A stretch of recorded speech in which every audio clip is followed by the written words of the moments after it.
Mística Cidade de Deus, capítulo 10, do livro 6, tomo 3, a última ceia de Cristo, o lava-pés. Maria teve conhecimento de todos esses mistérios, de Santa Maria de Ágreda. O incansável amor de Cristo. Conforme fica dito, encaminhou-se nosso Redentor para Jerusalém na tarde de quinta-feira, que precedeu sua paixão e morte. Nas conversas que mantinha com seus discípulos sobre os mistérios que lhes ia ensinando, eles lhes punham suas dúvidas que o mestre da sabedoria, como amoroso pai, esclarecia com palavras cheias de afetuosa luz que lhes penetrava o coração. Tendo-o sempre amado, naquelas últimas horas de sua vida, qual cisne divino, expandia mais intensamente a suavidade de sua voz e a ternura de seu amor. A proximidade de sua paixão, com a presciência de tantos suplícios, não era estorvo para seu amor.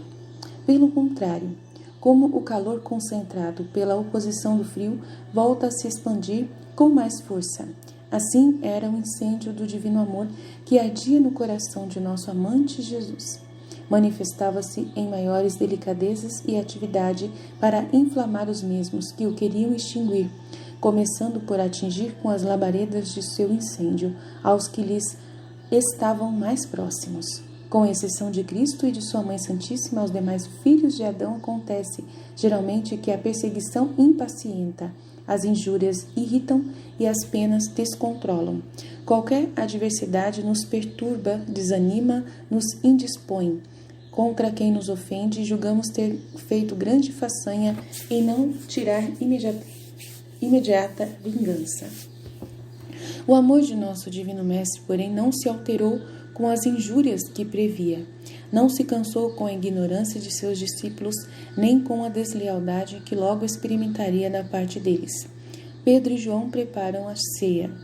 Perguntaram-lhe onde queria celebrar a Páscoa do Cordeiro, conforme Mateus 26:17, Marcos 14:12 e Lucas 22:9.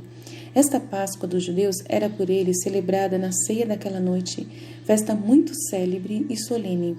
Era na sua lei a figura mais expressa do Senhor e dos mistérios que nele e por ele se iriam realizar, mas que os apóstolos ainda não eram capazes de compreender. Respondeu-lhes o Divino Mestre, enviando na frente São Pedro e São João para preparar a ceia do Cordeiro Pascal. Seria na casa de um homem, na qual vissem entrar um criado com um cântaro de água. Falariam com o dono da casa, pedindo-lhe que preparassem um aposento para o mestre cear com os seus discípulos. Este homem residia em Jerusalém, pessoa rica, distinta e devota do Salvador.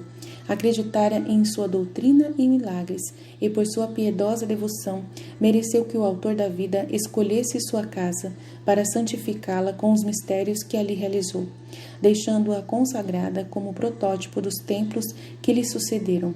Foram logo os 2 apóstolos e, com as indicações que levavam, pediram ao dono da casa hospedar ao Divino Mestre para nela celebrar a grande solenidade dos ázimos, conforme chamavam aquela Páscoa. Jesus e Maria chegam ao cenáculo. Movido por especial graça, aquele chefe de família liberalmente ofereceu sua casa e todo o necessário para a ceia legal, pôs à disposição a sala muito grande, conforme Lucas 22:12, alta e adornada, como convinha aos mistérios tão veneráveis que o Salvador iria realizar, embora os apóstolos o ignorassem. Estando tudo preparado, chegou o Senhor com os demais discípulos para a sua 3ª hora da paixão. Um pouco depois, chegou também Maria Santíssima com um grupo de santas mulheres. A humilde rainha, prostrada em terra, adorou seu Filho Santíssimo, como costumava, pedindo-lhe a bênção e que lhe ordenasse o que devia fazer.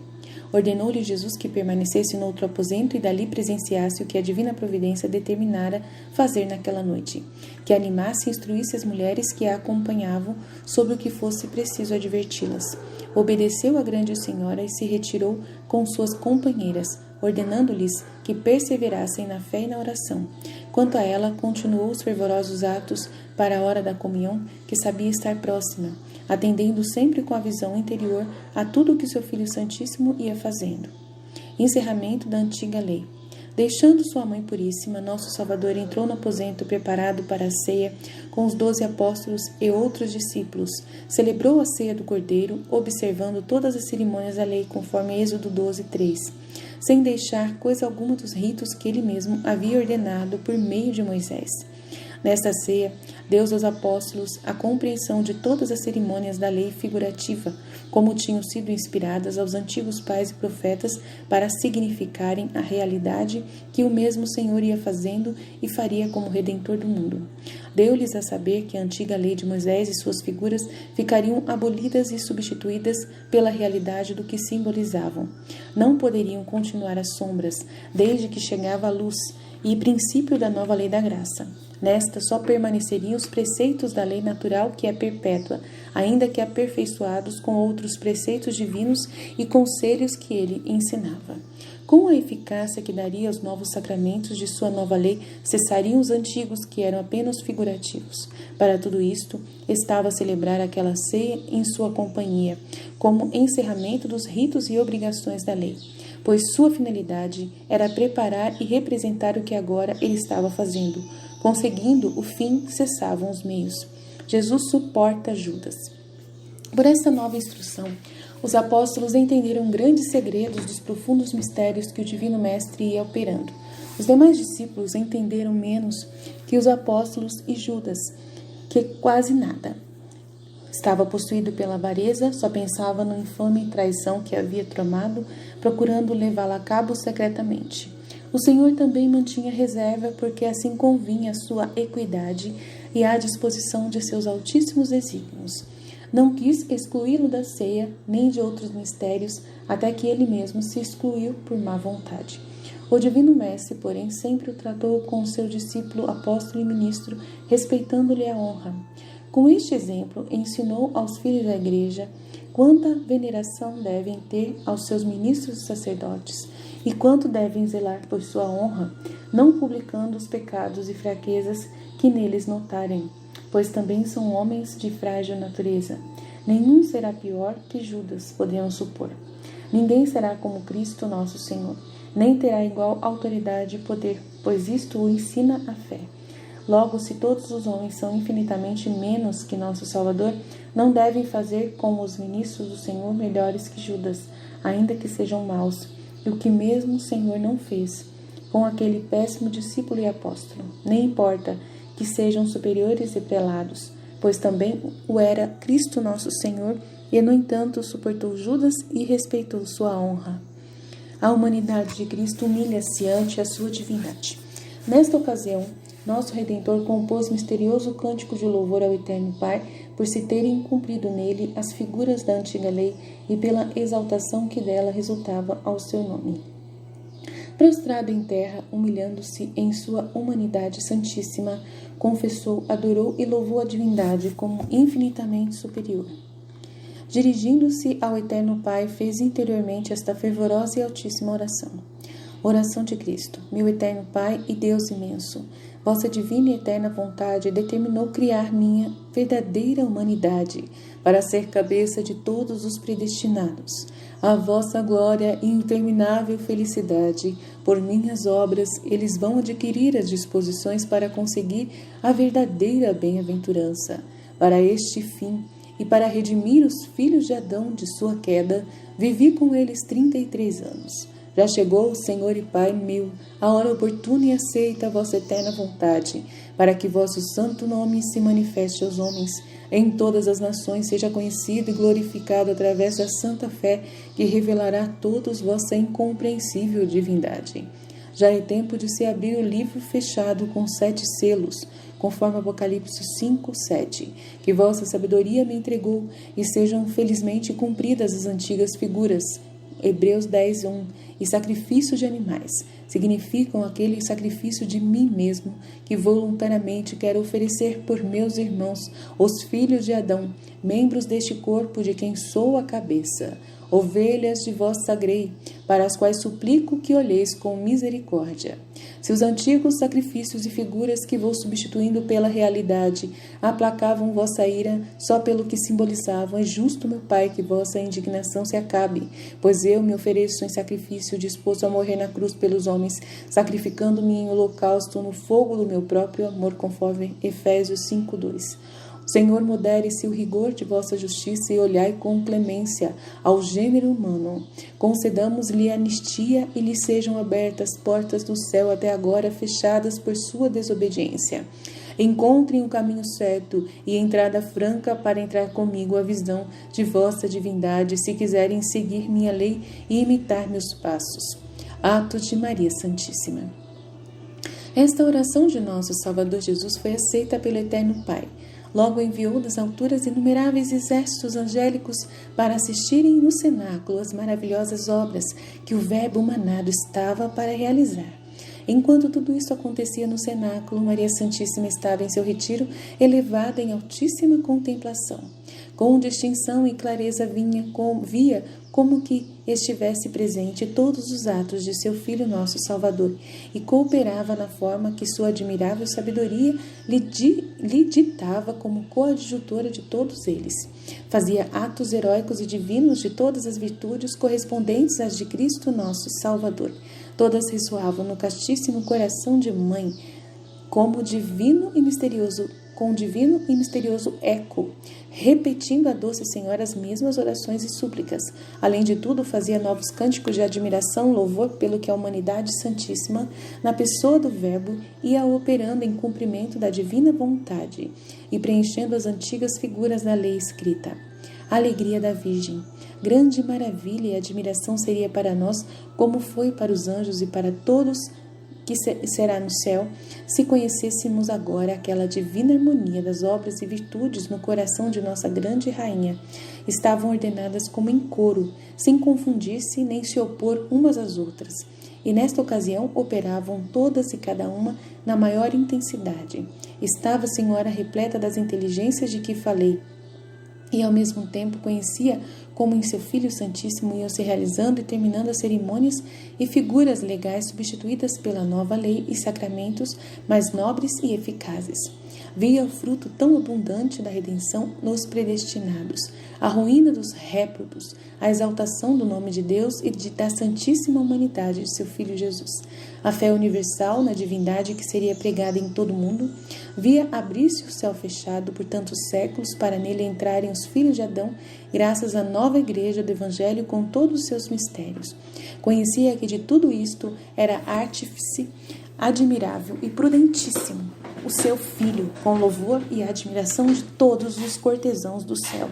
Por estas magníficas obras, sem omitir um ponto, bendizia ao Eterno Pai, dava-lhe singulares graças e em tudo se alegrava e consolava com admirável júbilo a grande Senhora. Dor de Maria. Ao mesmo tempo, entretanto, via que todas estas inefáveis realizações custariam a seu filho as dores ignomínias, afrontas e tormentos de sua paixão e finalmente a morte de cruz, tão dura e amarga. Tudo ele padecia na humanidade que dela recebera, e grande número dos filhos de Adão lhe seriam ingratos e perderiam o copioso fruto da redenção. Essa ciência enchia de dolorosa amargura o cândido coração da piedosa mãe, mas sendo vivo o retrato de seu Filho Santíssimo, todos estes sentimentos e operações cabiam ao mesmo tempo em seu magnânimo e grande coração. Não se perturbou, nem se alterou, não deixou de consolar e instruir as santas mulheres que a acompanhavam, sem perder a altura das inteligências com salutares conselhos e palavras de vida eterna. Ó Mestra admirável, exemplo mais que humano para imitarmos. Verdade é que nosso arroio, em comparação daquele oceano de graça e de luz, é imperceptível. Mas é também verdade que nossas penalidades e dores, em comparação daquelas, são quase aparentes e nada, pois ela sozinha padeceu mais do que todos os filhos de Adão juntos. Apesar disso, nem por sua imitação e amor, nem pelo nosso bem eterno, sabemos sofrer com paciência a menor adversidade que nos sucede.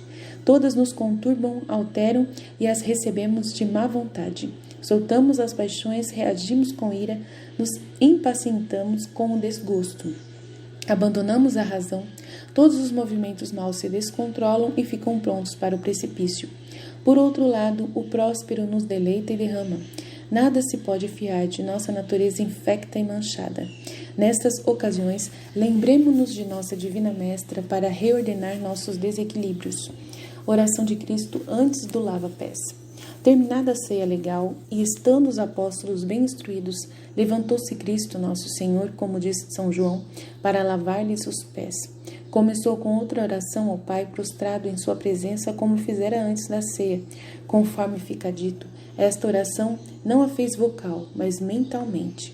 E disse: Meu eterno Pai, Criador de todo o universo, sou vossa imagem, gerado por vosso entendimento, e figura de vossa substância, conforme Hebreus 1:3, havendo-me oferecido por disposição de vossa santa vontade para redimir o mundo com minha paixão e morte. Quero, Senhor, com vosso beneplácito, entrar nestes mistérios por meio de humilhação até o pó, a fim de que a altiva soberba de Lúcifer seja confundida pela humildade do vosso unigênito, para deixar exemplo desta virtude aos meus apóstolos e à minha igreja, que deverá ser fundada sobre este seguro alicerce da humildade. Quero, meu Pai, lavar os pés de meus discípulos, lavarei até os de Judas, o último de todos, por causa da maldade que cometeu. Prostrando-me diante dele com profunda e verdadeira humildade, oferecer-lhe-ei minha amizade e sua salvação. Sendo o maior inimigo que tenho entre os mortais, não lhe recusarei minha misericórdia e o perdão de sua traição. Se ele não o aceitar, céu e terra saberão que eu lhe abri os braços de minha clemência, mas ele a desprezou com obstinação. Amor e humildade de Cristo. Amor e humildade de Cristo, para dar alguma ideia do ímpeto de amor divino com que o Salvador realizou estes atos. Não existem palavras nem comparação adequadas. A atividade do fogo é fraca, lenta a correnteza do mar ou o movimento da pedra atraída ao seu centro. E débil qualquer força que quisermos imaginar nos elementos dentro e fora de sua esfera. Não podemos, porém, ignorar que somente seu amor e sabedoria poderiam inventar tal espécie de humildade. O supremo da divindade, da humanidade, humilhar-se até o mais ínfimo do homem, os pés, e estes os do pior dos nascidos, Judas.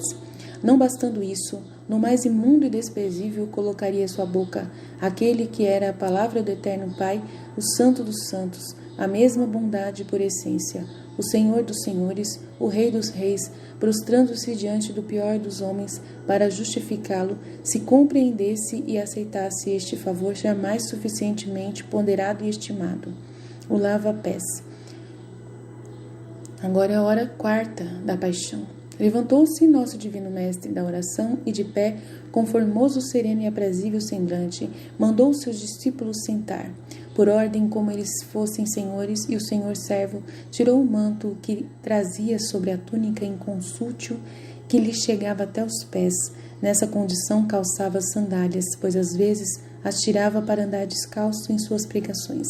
Eram as que sua Mãe Santíssima lhe calçara no Egito e foram crescendo na medida que cresciam seus pés, como fica dito em seu lugar.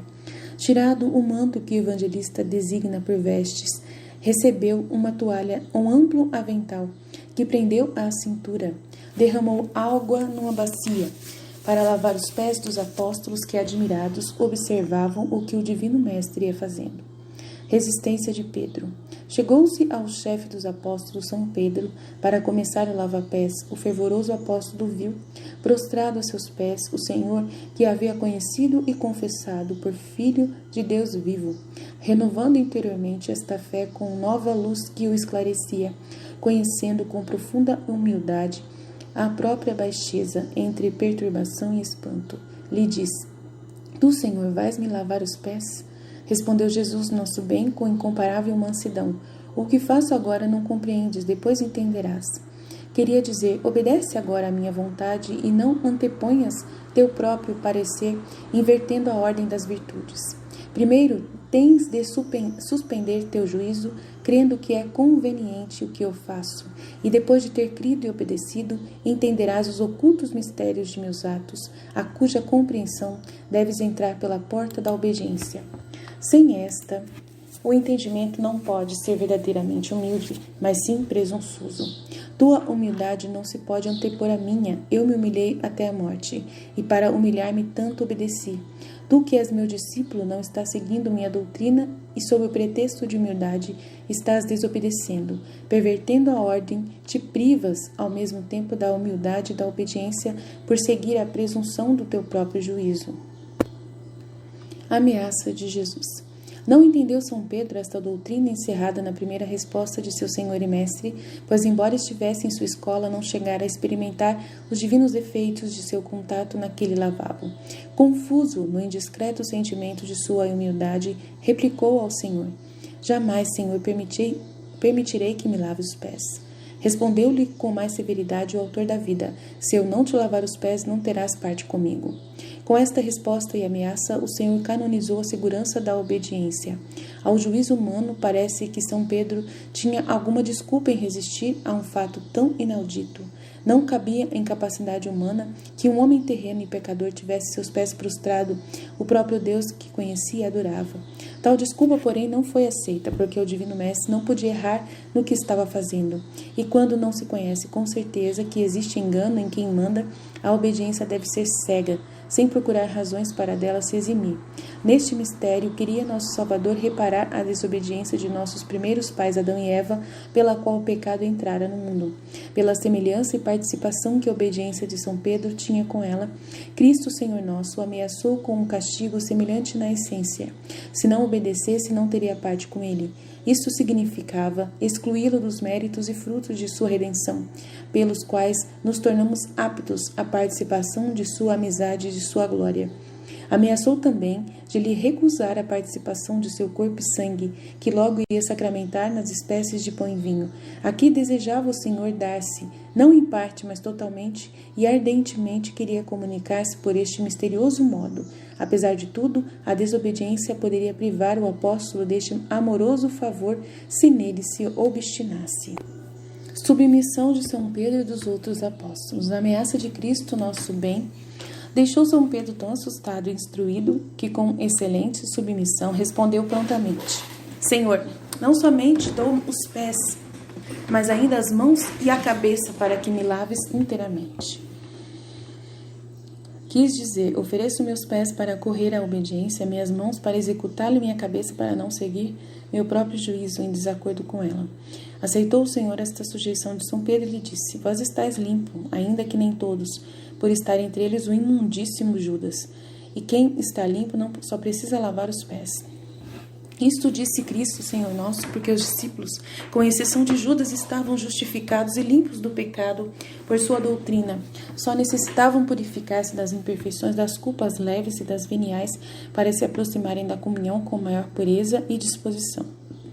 Assim é necessário, para se receber seus divinos efeitos, com maior plenitude e eficácia, o que muito impedem os pecados veniais, distrações e tibieza. Jesus lavou os pés de São Pedro e em seguida aos dos demais, que obedeceram cheios de assombro e emoção, recebendo nesse lavabo novas luzes e dons da graça. Jesus no lava-pés.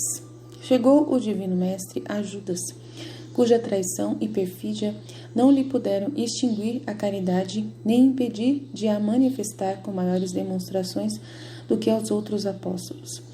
Com afável semblante e carinho, se pôs a seus pés, lavou-os, beijou-os e apertou-os ao peito. Interiormente, enviou ao coração de Judas grandes inspirações de acordo com o estado e a necessidade daquela depravada consciência. Estas graças foram maiores para Judas do que para os outros apóstolos. Sua disposição, porém, era péssima, contraíra hábitos viciosos intensos, chegara voluntariamente à dura obstinação e se encontrava com as potências da alma e o entendimento perturbados e enfraquecidos. Afastara-se completamente de Deus, entregando-se ao demônio que se instalara em seu coração, como num trono de maldade. Em tal estado, resistiu a todos os favores e inspirações que recebeu durante os lava-pés, contribuindo para isso também o medo dos escribas e fariseus, se faltasse ao contrato feito com eles. A presença exterior de Cristo e a força interior de seus auxílios parecia agir de modo irresistível sobre seu entendimento, desencadeando em sua tenebrosa consciência violenta borrasca. Encheu-se de confusão e azedume, inflamou-se de raiva e despeito que o separaram do mestre médico que lhe queria proporcionar salutar remédio. Converteu a medicação em veneno mortal e fel amaríssimo de maldade na qual estava mergulhado. Obstinação do traidor. A maldade de Judas resistiu à virtude do contato daquelas divinas mãos nas quais o eterno Pai havia depositado todos os tesouros, o poder de fazer prodígios e de enriquecer todas as criaturas. Ainda que a consciência de Judas não tivesse recebido outros auxílios, resistir aos que realizava nas almas a presença da Santíssima Pessoa do Senhor da vida. Supunha no infeliz discípulo malícia que ultrapassa qualquer ponderação. Era a pessoa de Cristo, nosso bem, fisicamente perfeitíssimo e cativante, o semblante grave, sereno, de beleza aprazível e afável, os corações à moda dos nazarenos, castanhos dourados, os olhos grandes como suma doçura e majestade, a boca, o nariz, todo o rosto extremamente proporcionado, de expressão suave e encantadora. Todos os que o olhavam com sincero coração eram atraídos à sua veneração e amor. A isto se acrescentava gozo interior e admirável iluminação que gerava na alma divinos pensamentos e afetos. Essa pessoa de Cristo, tão amável e venerável, Judas viu a seus pés, prodigalizando-lhe novas demonstrações de agrado e maiores impulsos que os ordinários. Sua perversidade, porém, foi tanta que nada pôde dobrar nem abrandar seu endurecido coração. Pelo contrário, irritou-se com a suavidade do Senhor, não quis encará-lo nem lhe dar atenção. Desde que perdera a fé e a graça, começou a odiar Jesus e sua Mãe Santíssima e nunca os olhava de frente. De certo modo, maior foi o terror que sentiu Lúcifer na presença de Cristo, nosso Salvador. Conforme disse, este inimigo instalara-se no coração de Judas e, não podendo suportar a humildade que o Divino Mestre estava a praticar com os apóstolos, pretendeu fugir de Judas e do cenáculo. O Senhor, todavia, com o seu poder, não consentiu que Lúcifer se retirasse, mas constrangeu-o a ficar ali e ver esmagada sua soberba, depois foi expulso, como direi adiante, e saiu cheio de furor e suspeitas de que Cristo seria verdadeiro Deus.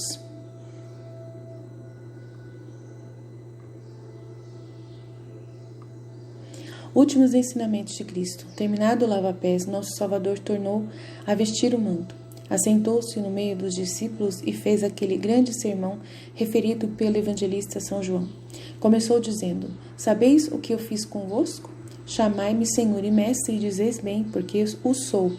Pois se sou seu Mestre e Senhor, vos lavei os pés. Também vós deveis lavar os pés uns dos outros. Dei-vos este exemplo para que façais como acabo de fazer. O discípulo não deve ser mais do que o seu mestre, o servo mais do que o Senhor, nem o apóstolo maior de quem o envia. Continuou Jesus ensinando, admoestando e preparando os apóstolos com doutrina que não me detenho a repetir, remetendo-os aos evangelistas. Este sermão esclareceu novamente os apóstolos sobre os mistérios da Santíssima Trindade, da Encarnação, e os preparou para a Eucaristia, confirmando a compreensão que haviam recebido da grandeza e profundidade de sua pregação e milagres. Os mais iluminados foram Pedro e João, pois cada apóstolo recebeu conhecimento na medida da própria disposição e da vontade divina. São João refere as perguntas que, à instância de Pedro, fez a Cristo nosso Senhor sobre quem seria o traidor que o entregaria, conforme Jesus mesmo dera a entender. Fez essas perguntas enquanto estava reclinado no peito do Divino Mestre.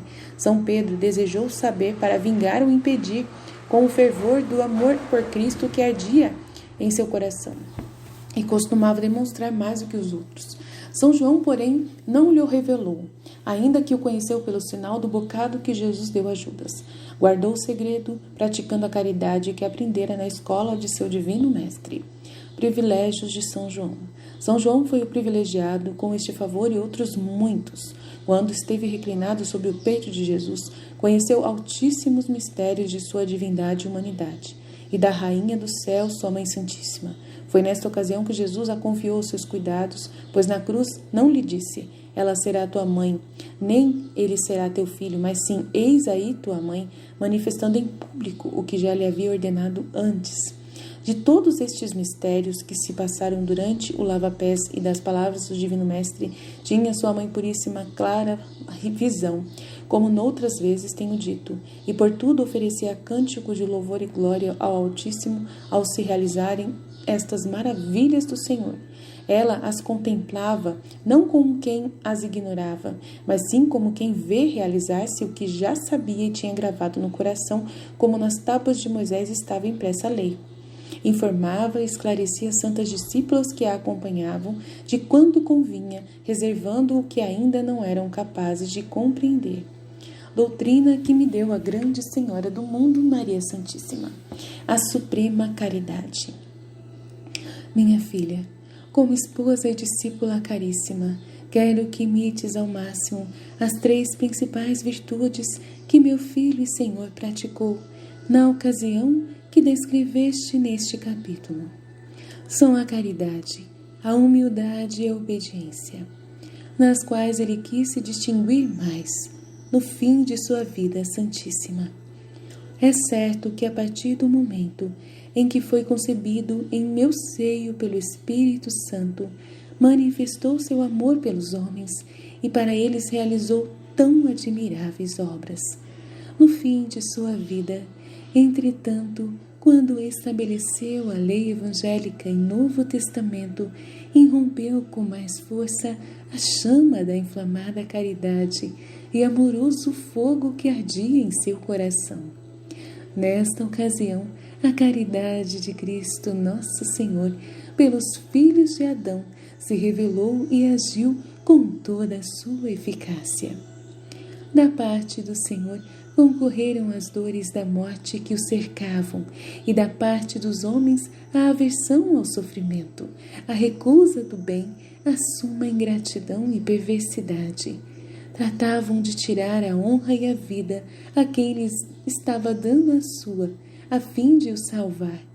Nesta contradição, elevou-se ao máximo o amor que não podia se extinguir e encontrou ainda mais engenhosos meios para permanecer entre os homens, apesar de os ter que deixar.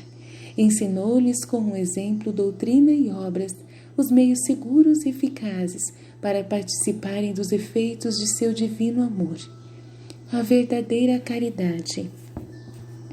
Nesta arte de amar por Deus ao teu próximo, quero que sejas muito sábia e industriosa. Farás isto quando as mesmas injúrias e penalidades que te fizerem te despertarem a força da caridade. Terás certeza que ela é verdadeira, quando da parte da criatura não te inclinarem nem os benefícios nem as lisonjas. Amar a quem te faz bem, ainda que seja dever, não sabe se o ama por Deus ou pela utilidade que recebes.